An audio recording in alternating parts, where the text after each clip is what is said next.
మునుపు శీర్షికలో మనం హయగ్రీవ స్వామి అగస్త్య మహర్షికి పామర జనులు ఎలా ఉద్ధరింపబడతారు ప్రస్తుత కాలమాన పరిస్థితులు అన్న ప్రశ్నకి అమ్మవారి యొక్క ఆరాధనని వారు ఉపాయంగా సూచించినట్లుగా మనం చెప్పుకున్నాం.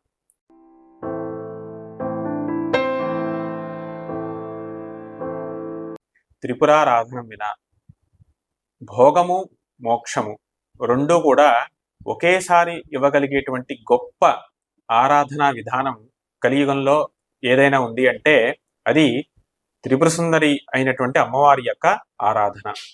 ఇదే మనం శ్రీ విద్యా మార్గంగా చెప్తూ ఉంటాం. అయితే ఈ అంశాలన్నీ కూడా ఒక మంత్రం, ఒక యంత్రం, ఒక తంత్రం ఆధారంగా ఉంటాయి. చిన్న పరిచయం చేయాలి అంటే అమ్మవారి యొక్క ఆరాధన ఎలాంటిది అని రోజు ఒక పటానికో ఒక విగ్రహానికో ఒక ధూపం, దీపం, నైవేద్యం లేదా ఇంకొద్దిగా షోడశోపచార పూజతో విధానం చేసే విధానం అందరూ సర్వసామాన్యంగా చేస్తూ ఉంటారు, చేసుకోవచ్చు. అయితే ఒక మంత్రోపదేశంగా ఒక యంత్రాన్ని ఆరాధించే విధంగా ఉండాలంటే అది ఖచ్చితంగా ఆ శ్రీ విద్యా మార్గంలో ఉన్నటువంటి ఎవరైతే ఒక సంప్రదాయబద్ధంగా ఉన్నటువంటి గురువులు ఉంటారో వారిని మనం అడిగి ఆ గురూపదేశంగా ఇవన్నీ చేయవలసి ఉంటుంది. ఇప్పుడు శ్రీ విద్యలో ఉన్నటువంటి మంత్రము ఏమిటి అంటే అందరికీ కొంత ఈ మధ్య బాగా పరిచయం ఉన్నట్లుగా పంచదశి మహామంత్రమే ఇక్కడ శ్రీ విద్యలో మంత్రం. యంత్రం అందరికీ తెలిసిందే, శ్రీచక్రం. ఈ మంత్రము యంత్రము ప్రచారంలో బాగా వచ్చాయి. అందరూ కూడా వాటిని గురించి తెలుసుకుంటూ ఉన్నారు. గుళ్ళల్లో అక్కడ వీటి యొక్క అంటే ఒక ఉభయంగా ఒక రుసుము కట్టి మరీ వాళ్ళ పేర్ల మీద చేయించుకుంటూ ఉంటారు. చాలా గొప్పవైనటువంటి అంశాలే. అయితే ఇవి మటుకు ఎవరికి వాళ్ళు స్వయంగా చేసుకోవాలి అంటే ఇందాక చెప్పినట్లుగా ఆ మార్గంలో నిష్ణాతులైనటువంటి సంప్రదాయబద్ధంగా వచ్చిన గురువుల్ని ఆశ్రయించి మాత్రమే ఉపదేశం పొంది ఆ అర్చనా విధానాలన్నీ తెలుసుకుని వాళ్ళు చేసుకోవచ్చు. అలా చేసుకుంటే మటుకు నిత్యము కనుక అమ్మవారి యొక్క ఆరాధన, అమ్మవారి యొక్క మంత్రజపం, లలితా సహస్రనామ స్తోత్ర పారాయణ లేదా సౌందర్య లహరి స్తోత్ర పారాయణ, ఇంకా చాలా ఉన్నాయి, ఆర్యా ద్విశతి, అలాగే కాంచీ క్షేత్రానికి సంబంధించింది కాబట్టి మూక పంచశతి, ఇవన్నీ కూడా చాలా ఉన్నాయి. ఇప్పుడే మేము మంత్రజపాలు యంత్రానుష్ఠానాలు చేయలేనటువంటి వాళ్ళు ఖచ్చితంగా రోజు కనీసం లలితా సహస్రనామ స్తోత్ర పారాయణం కానీ, సౌందర్య లహరి పారాయణ కానీ, మూక పంచశతి, ఆర్యా ద్విశతి, ఇటువంటి గొప్ప గొప్ప స్తోత్రాల పారాయణ చేసుకోవచ్చు. అవి కూడా అమ్మవారి యొక్క అనుగ్రహాన్ని తప్పకుండా కలిగిస్తాయి. ఈ విధంగా అమ్మవారి యొక్క మార్గం శ్రీ విద్యా మార్గంగా ప్రసిద్ధి చెంది ఉంది. దీని గురించే ఇక్కడ మనకి హయగ్రీవుల వారు చెప్పడం జరిగింది, అమ్మవారి యొక్క ఆరాధన ఇది అని. ఇక్కడ అగస్త్యుల వారు ఇంకొక గొప్ప ప్రశ్న వేశారు. ఆ ప్రశ్న మూలానే అమ్మవారి యొక్క కథాభాగాన్ని హయగ్రీవుల వారు చెప్పడం జరిగింది. నిజానికి అమ్మవారికి ఆరాధన గొప్పది అంటే అగస్త్యుల వారు అయితే చాలా సంతోషం అండి, నేను తప్పకుండా అమ్మవారికి ఆరాధన చేసుకుంటాను అని ఆపేస్తే ఇంత గ్రంథం వచ్చేది కాదు. ఇది మనం కూడా తెలుసుకోవాల్సినటువంటి అంశం, మనం కూడా ఈ విధంగా ఆచరించవలసినటువంటి అంశం. ఆయన ఒక ప్రశ్న వేశారు, ఎవరు ఆవిడ, అమ్మవారి యొక్క స్వరూపం ఏమిటి, ఆవిడ యొక్క ఆవిర్భావం ఏమిటి, ఆవిడ యొక్క చరిత్ర ఏమిటి, లీల ఏమిటని. ఇది అందరూ కూడా వేయవలసినటువంటి ప్రశ్న లేదా వాళ్ళకి కలగవలసినటువంటి జిజ్ఞాస. మనం ఏ దేవతని, అమ్మవారు కావచ్చు, శివుడు కావచ్చు, రాముడు కావచ్చు, కృష్ణుడు కావచ్చు, మనం ఏ దేవతని ఆరాధిస్తున్నామో ఆ దేవత ఎవరు, ఆయన చేసినటువంటి లీలలు ఏమిటి, ఆయన యొక్క తత్వం ఏమిటి, ఇలా కనుక విచారించి తెలుసుకుని కనుక ఆరాధన చేస్తే ఆ ఆరాధన చాలా శక్తివంతం అవుతుంది, చాలా తొందరగా ఫలితం ఇస్తుంది. ఇది అక్కడ ఉన్నటువంటి కీలకమైన రహస్యం. అందరూ ప్రశ్న చేస్తుంటారు, మేము ఎప్పటి నుంచో ఆరాధన చేస్తూ ఉన్నాం, ఎప్పటి నుంచో పూజలు చేస్తాం, కానీ మాకు ఇంకా ఫలితం రాలేదు అని. దానికి మూల కారణం ఇది. అంటే ఒక యాంత్రికంగా అర్థం తెలియకుండా ఎంతో కొంత, మరి గొప్ప గొప్ప స్థాయిలో అర్థాలను కాకుండా ఎంతో కొంత అర్థం తెలియకుండా, స్వరూపం తెలియకుండా, స్వభావం తెలియకుండా యాంత్రికంగా చేసిన దానికన్నా తెలుసుకొని ఏమిటి, తత్వం ఏమిటి, ఆవిడ స్వరూపం ఏమిటి అని తెలుసుకుని చేసేదానికి శక్తి ఎక్కువ, ఫలితం తొందరగా వస్తుంది. అది అక్కడ ఉన్నటువంటి విషయం. లేదంటే అగస్త్యుడు ఆ ప్రశ్న వేయవలసిన అవసరం ఏముంది?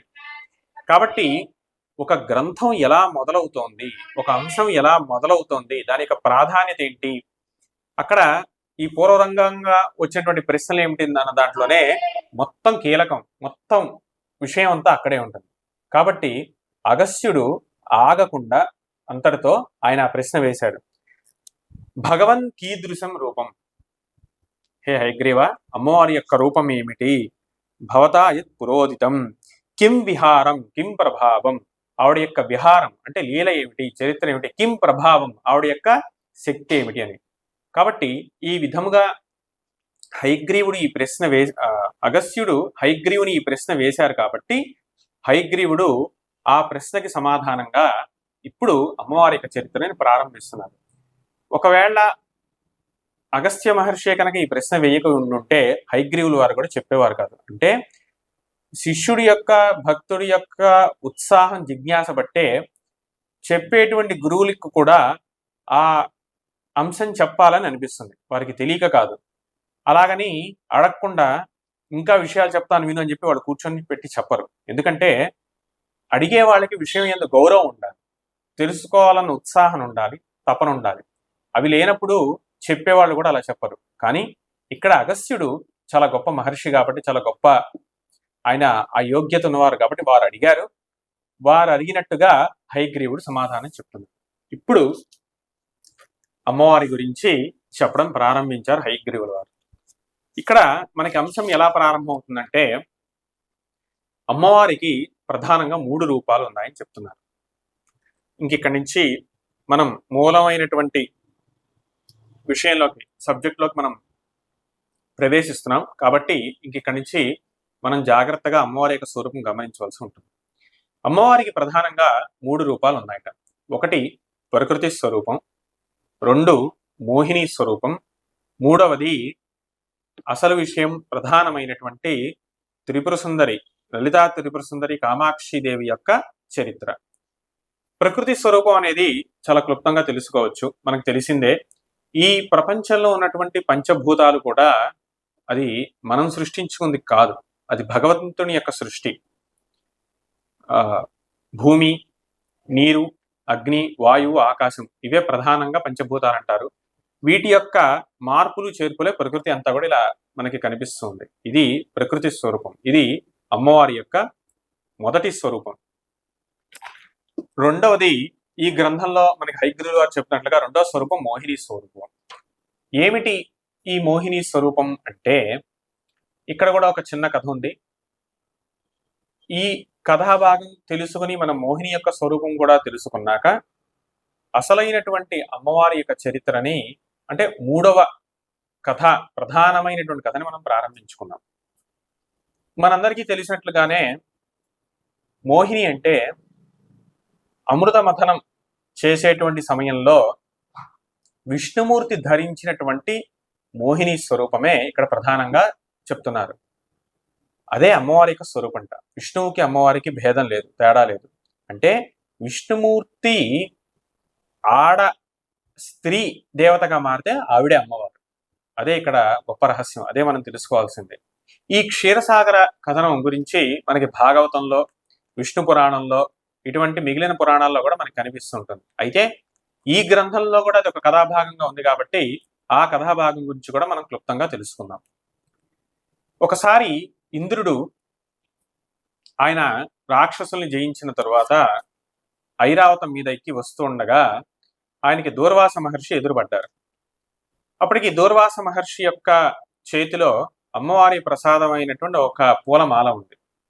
ఇంద్రుడి మీద అభిమానంతో దూర్వాస మహర్షి ఆ మాలని, ప్రసాదమైనటువంటి ఆ మాలని ఇంద్రుడికి ఇస్తారు. ఆయన ఇంద్రుడు ఆ మాలని తీసుకుని తన యొక్క వాహనమైనటువంటి ఐరావతం యొక్క కుంభస్థలం మీద అలా ఉంచుతాడు.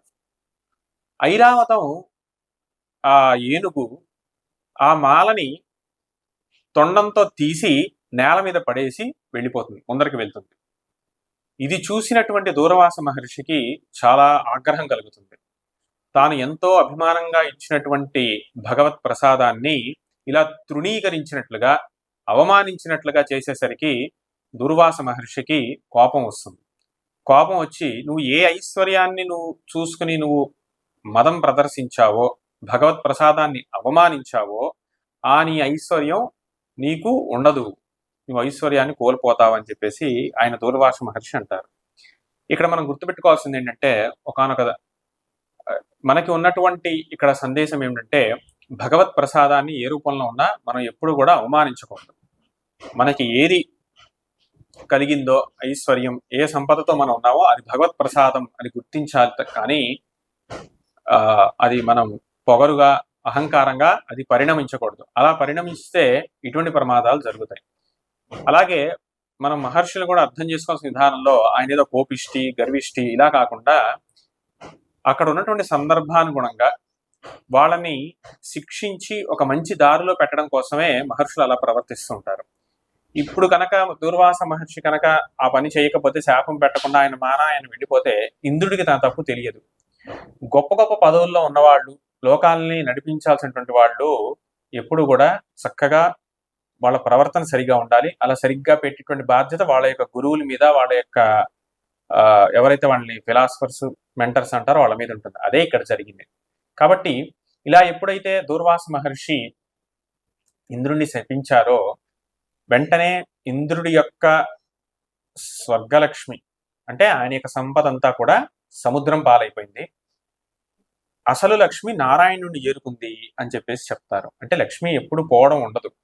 ఆవిడ అసలు స్వరూపంలో నిత్యలక్ష్మిగా ఎప్పుడు నారాయణుడితోనే ఉంటుంది. ఆవిడ మనం చేసుకున్నటువంటి పుణ్యం అనుసరించి భూలోకంలో మత్స్యలక్ష్మిగా, స్వర్గలోకంలో స్వర్గలక్ష్మిగా, అలా అన్ని స్థానాల్లో ఆవిడ ఉంటూ ఉంటుంది.